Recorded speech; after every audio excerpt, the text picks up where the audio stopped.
missed tackles are symptomatic of a lot of problems on a football team.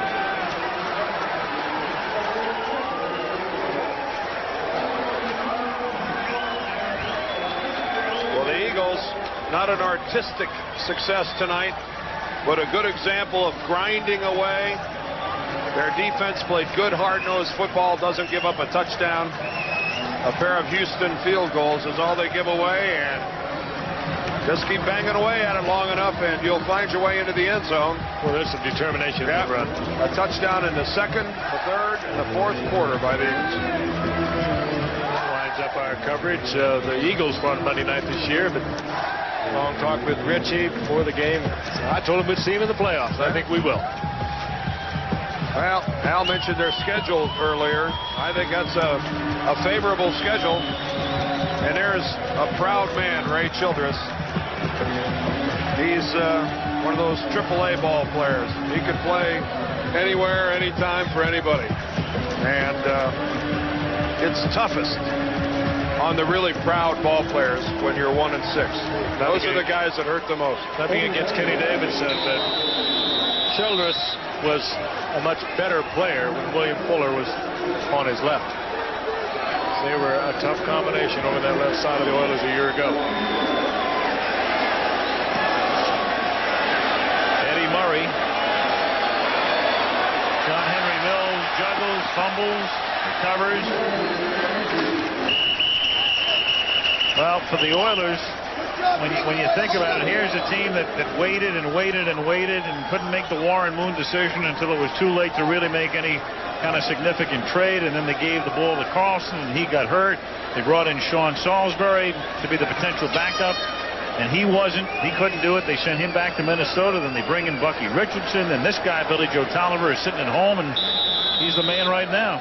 And they really can't decide what kind of offense they're going to go with. They open up. We had Mexico City, and whether it was, certainly I don't think the head coach's decision to bring in the tight end, Pat Carter from the Rams, that they wanted to integrate the tight end offense with a run and shoot. And when you've gone with both of them, you have neither. Tolliver going deep. Ooh! Pat Coleman really took a shot, but he gets up. Incomplete. Greg Jackson made his presence felt. I'll tell you, that was reminiscent of 1991, wasn't it? From up here, this vantage point, you can see that coming about 20 yards before it happened. Jackson was so deep that he just stood there and waited for the play to come right to him. Look at that. As a safety, you just dream about that. And Pat Coleman, showing some real toughness, hops right up. 2nd and 10. That's incomplete, intended for Lorenzo White, who's now in the game, and that takes us to the 2-minute warning with 1:54 to go, and the Eagles on their way to a record of 5-2, up by 15.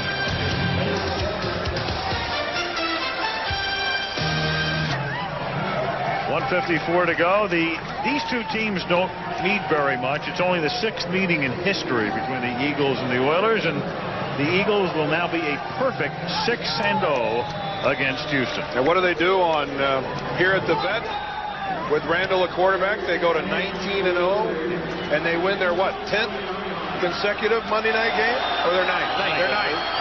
Going all the way back to 79? Yep. Wow.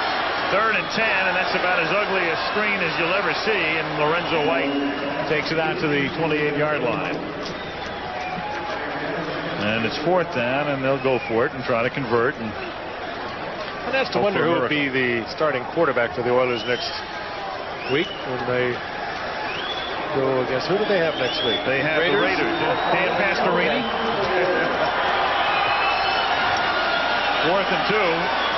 So how do you go back to Cody Carlson when you take him out with that much time remaining and you're down by 8 points?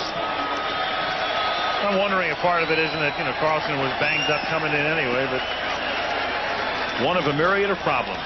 Jack O'Hara is the executive producer in tonight's game, as always, produced so brilliantly by Ken Wolf, directed by Craig Janoff, our technical director Joe Chavo.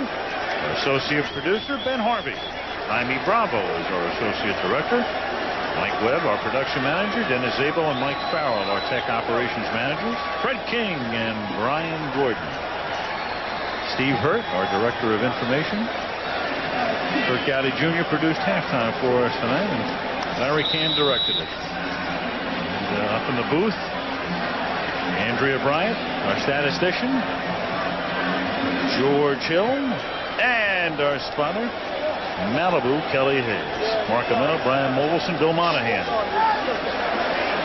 And our crew, our gang, heading on down to Chicago. Getting on down the road.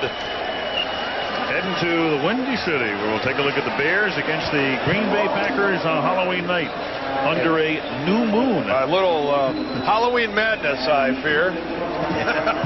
In the immortal words of the great one, the dogs bark and the caravan moves on. Over 300 yards there for Randall. 310. The 11th of his career. A good, solid night for Mr. Cunningham. 345, go! Wheeled down by Randall. And technically he has to run one more play, but I'm not sure Gary Lane's going to hold him to it. A long flight for those two. And a long flight. Well, they'll go back home, and then they go to the Coliseum. The Eagles, meanwhile, play at Washington next week. Then Arizona comes in. Then the surprising Browns come in, but that'll be a good test for Cleveland until he goes to Arizona and Atlanta. So the Eagles are 5-2. The Oilers are 1-6. Well, the Eagles, unless something catastrophic happens, they're a playoff team. I don't think there's any doubt of that.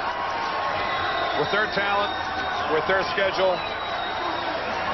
you have to assume that they'll be in it, even if it's a wild card. And who knows, they get one more shot at the Cowboys. December 4th, right here, and the Cowboys have some struggle here. They're a good, solid, all-around ball club. As long as they don't look too far ahead. Final score, Philadelphia 21, Houston 6. Talk to you from Chicago next week. Until then, Al Michaels, Frank Gifford, Dan Deirdre, Lynn Swan. Good night from Philadelphia.